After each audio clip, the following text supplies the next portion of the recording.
Video में आगे बढ़ने से पहले आप तमाम नाज़रीन से गुजारिश है मेरे चैनल को लाइक और सब्सक्राइब ज़रूर करें। आज का हमारा मौजू अलामात क़यामत की किस्में हैं। क़यामत के बारे में तो सिर्फ अल्लाह ताला को मालूम है, लेकिन क़यामत की अलामात के बारे में तमाम अंबिया ने अपनी उम्मतों को बता दिया। लेकिन हज़ूर पाक सल्लल्लाहु अलैहि वसल्लम आखिरी नबी हैं, इसलिए आप सल्लल्लाहु अलैहि वसल्लम ने अलामात की तफसील सबसे ज़्यादा बताई। सूरत अहराफ में अल्लाह ताला फरमाते हैं कि ये लोग आपसे क़यामत के बारे में पूछते हैं कि वो कब वाक़या होगी, तो आप फरमा दें कि इसका इल्म सिर्फ मेरे रब के पास है। इसके वक्त पर इसको अल्लाह ताला के सिवा कोई और ज़ाहिर नहीं करेगा। वो आसमानों और ज़मीनों पर बड़ा भारी हादसा होगा, वो तुम पर महज अचानक आ पड़ेगी। हज़ूर चूँकि अल्लाह ताला के आखिरी नबी हैं, इसलिए आप सल्लल्लाहु अलैहि वसल्लम पर जो किताब उतारेगी इसमें अलामात क़यामत इरशाद फरमाएगी, मगर कुरान हकीम में जो अलामतें इरशाद फरमाएगी वो ज़्यादातर ऐसी अलामात हैं जो बिल्कुल करीब क़यामत में ज़ाहिर होंगी। अलावा मोहम्मद बिन अब्दुल रसूल बरज़ंजी मुतवफ़्फ़ी ने 1044 हिजरी में अपनी किताब में अलामात क़यामत की 3 किस्में बयान फरमाई हैं: अलामात बईदिया, अलामात मुतवस्सत और अलामात करीबिया। अलामात बईदिया वो अलामात हैं जिनका ज़हूर काफ़ी पहले हो चुका है। इनको बईदिया इसलिए कहा जाता है कि इनके और क़यामत के दरमियान निस्बतन ज़्यादा फ़ासला है। अलामात मुतवस्सत ये अलामात क़यामत की वो किस्म है जो ज़ाहिर तो हो गई हैं मगर इंतहा को नहीं पहुँची। इनमें इजाफ़ा हो रहा है और होता रहेगा, यहाँ के तीसरी किस्म की अलामत ज़ाहिर हो जाएंगी। तीसरी किस्म अलामत क़यामत जब ज़ाहिर होंगी तो किसी भी वक्त अचानक क़यामत का अजीम दिन आ जाएगा। हज़रत अनस रज़ी अल्लाह अन्हा फरमाते हैं कि रसूल पाक सल्लल्लाहु अलैहि वसल्लम ने इरशाद फरमाया कि क़यामत की निशानियों में से एक निशानी ये भी है कि लोग मस्जिदें बनाकर फ़ख्र करेंगे। इस तरह हज़रत इब्न अब्बास रज़ी अल्लाह अन्हु ने फरमाया कि हदीस शरीफ में है, तुम ज़रूर मस्जिदों को यहूद नसारा की तरह सजाओगे। एक और रवायत है कि जब तुम अपनी मस्जिदों को सजाने लगो और कुरान को दीदा ज़ेब बनाने लगो तो समझ लो कि तुम्हारी हलाकत का वक्त करीब है। इसी तरह एक हदीस जो कि बहकी की रवायत में है और जो शुएबुल ईमान से मरवी है कि एक ज़माना तुम में से ऐसे लोग होंगे जिनकी दुनियावी बातें इनकी मस्जिदों में हुआ करेंगी, इनके पास ना बैठना क्योंकि खुदा को इनकी कोई ज़रूरत नहीं है। आजकल तो यही हाल है। मसाजिद बहुत ही खूबसूरत बनाई जा रही हैं, दिल को मुंतशिर करने वाले रंग बिरंगी टाइल, दिलफरेब फर्श, बेशबहा पर्दे, आराम और राहत की सारी चीज़ें मस्जिदों में मौजूद हैं और इन दुनियावी चीज़ों ने मस्जिदों में पहुंचकर औकात नमाज के अलावा मस्जिदों को मुकफ्फल करने पर मजबूर कर दिया है और हिफाजत के लिए चौकीदारों की ज़रूरत पैदा कर दी है। मस्जिदें बुनियादी चीज़ों से आबाद है मगर नमाजियों से खाली हैं और जो नमाजी हैं वो मस्जिदों में दुनिया की बातें करते हैं। मस्जिदों में ना नमाज है, ना तालीमी हल्के हैं, ना दीनी मशवरे हैं, ना ज़िक्र व तिलावत। हालांकि हुजूर की वफ़ात के बाद खलीफा राशिदैन के ज़माने में दीन और दुनिया की तरक्की के कामों के मुतल्लिक़ मशवरों का मरकज़ थी। आजकल ना सिर्फ अच्छे आलिमों की कमी है बल्कि हर आने वाला कल और हर आने वाला साल पहले से ज़्यादा दिन और साल के मुकाबले में बुरा होता है।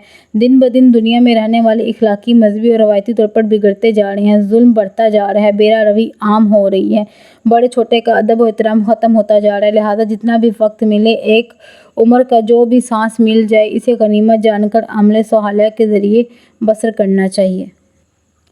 हज़रत ज़ुबैर बिन अदी रज़ी अल्लाह अन्हा फरमाते हैं कि हम हज़रत अनस बिन मालिक रज़ी अल्लाह अन्हा की खिदमत में हाजिर हुए और हज्जाज के जुल्म की शिकायत की।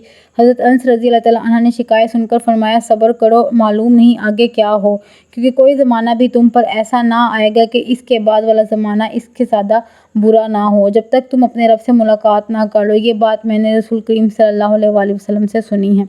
हज़रत अबू हुरैरा रज़ी अल्लाह अन्हु फरमाते हैं कि रसूल करीम सल्लल्लाहु अलैहि वसल्लम ने इरशाद फरमाया, ये अंधेरी रात के टुकड़ों की तरह आने वाला फितनों से पहले नेक अमल करने में जल्दी करो। और इस ज़माने में इंसान सुबह को मोमिन होगा और शाम को काफिर होगा और शाम को मोमिन होगा, सुबह को काफिर होगा, ज़रा सी दुनिया के बहकावे में दीन को बेच डालेगा। जब फितने गालिब आ जाएं तो इंसान अमले सोहालिया में मशगूल होने में बहुत ज़्यादा चीज़ें आड़े आ जाती हैं और दीन पर चलना नामुमकिन होने लगता है और ऐसे वक्त में ईमान की हिफाजत ख़तरे में पड़ जाती है। इसीलिए हुज़ूर पाक सल्लल्लाहु अलैहि वसल्लम ने नेक अमाल में सबकत और जल्दी करने का मशवरा दिया। रुकावटों के आने से पहले ही नेक अमाल में लग जाओ और ईमान को महफूज कर लो ताकि खुदा न खास्ता फितनों में घिरकर नेक अमाल से ना रह जाओ। ये ज़माना बड़े फितनों का ज़माना है, हर तरफ गुमराही है, इसलिए इख्तिताम लाजिम है। हज़रत मुक़द्दम रज़ी अल्लाह अन्हु फरमाते हैं कि हुज़ूर पाक सल्लल्लाहु अलैहि वसल्लम ने इरशाद फरमाया कि खबरदार, यकीनन मुझे कुरान दिया गया है और कुरान जैसे और अहकाम भी दिए गए हैं। फिर फरमाया, खबरदार, ऐसा ज़माना आएगा कि पेट भरा इंसान अपनी आरामगाह पर बैठा हुआ होगा और कहेगा कि बस तुम्हें कुरान काफ़ी है, इसमें जो हलाल बताया है इसे हलाल समझो और इसमें जो हराम बताया गया है इसे हराम समझो। फिर फरमाया कि हालांकि रसूल पाक सल्लल्लाहु अलैहि वसल्लम का हुक्म किसी चीज़ के हराम होने के लिए ऐसा ही है जैसा खुदा ने किसी चीज़ के हराम होने का हुक्म दिया है। یہ پیشن گوئی عرصہ دراز سے صادق آ رہی ہے کہ پیٹ بھرے بھی دولت مند جو سرمایہ کے نشے میں چور ہیں اور جو ذرا سا پڑھ لکھ گئے ہیں صرف قرآن کو ہدایت کے لیے کافی سمجھتے ہیں اور احکام حدیث چونکہ نفس پر گراں گزرتے ہیں اس لیے حدیث سے قطعاً انکار کرتے ہیں کہ حدیثیں گھڑی ہوئی ہوتی ہیں، مولویوں کی ایجاد ہے وغیرہ وغیرہ۔ حالانکہ قرآن کریم کے احکام حدیث کے بغیر معلوم نہیں ہو سکتے اور اس کی تفصیلات سنت نبوی کے بغیر سمجھ میں نہیں آ سکتی۔ اگر غور کریں کہ قرآن کو سمجھنے کے لیے حدیث ضروری ہے، اس کی مثال کچھ یوں ہے کہ قرآن پاک میں نماز کا ذکر کئی جگہ پر آیا ہے کہ نماز قائم کرو، مگر نماز کیسے پڑھنی ہے یہ ہمیں حدیث ہی سے معلوم ہوتا ہے۔ نئے عقیدے اور نئی حدیثیں رائج ہو گئی ہیں۔ حضرت ابو ہریرہ رضی اللہ تعالیٰ عنہ فرماتے ہیں کہ رسول پاک صلی اللہ علیہ وسلم نے ارشاد فرمایا کہ آخری زمانے میں بڑے بڑے مکار اور جھوٹے پیدا ہوں گے جو تمہیں وہ باتیں سنائیں گے جو نہ کبھی تم نے سنی ہوں گی اور نہ ہی تمہارے باپ دادا نے۔ تم ان سے بچنا اور انہیں اپنے آپ سے بچانا، وہ تمہیں گمراہ نہ کر دے اور فطرے میں نہ ڈال دیں۔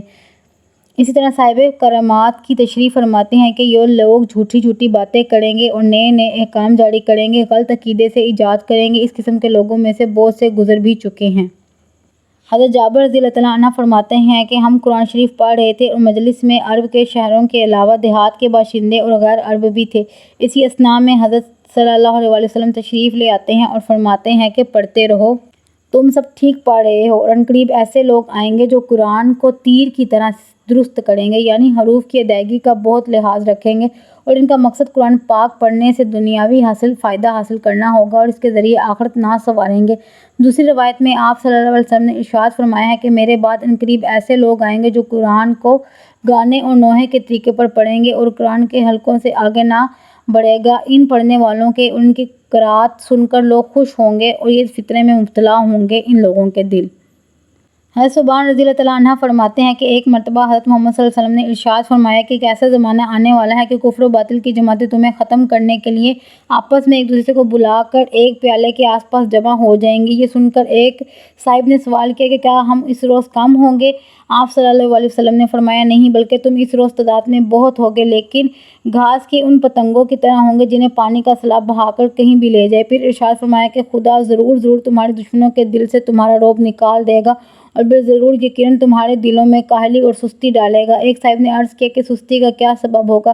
تو اس بات آپ صلی اللہ علیہ وسلم نے ارشاد فرمایا کہ دنیا سے محبت کرنے لگو گے اور موت کو ضروری نہیں سمجھو گے۔ یہ پیشن گوئی آج درست ثابت ہو رہی ہے اور مسلمان تعداد میں زیادہ ہونے کے باوجود دنیا میں ذلیل اور رسوا ہو رہے ہیں، جبکہ ایک زمانہ تھا جب مسلمانوں کا پوری دنیا پر راج تھا۔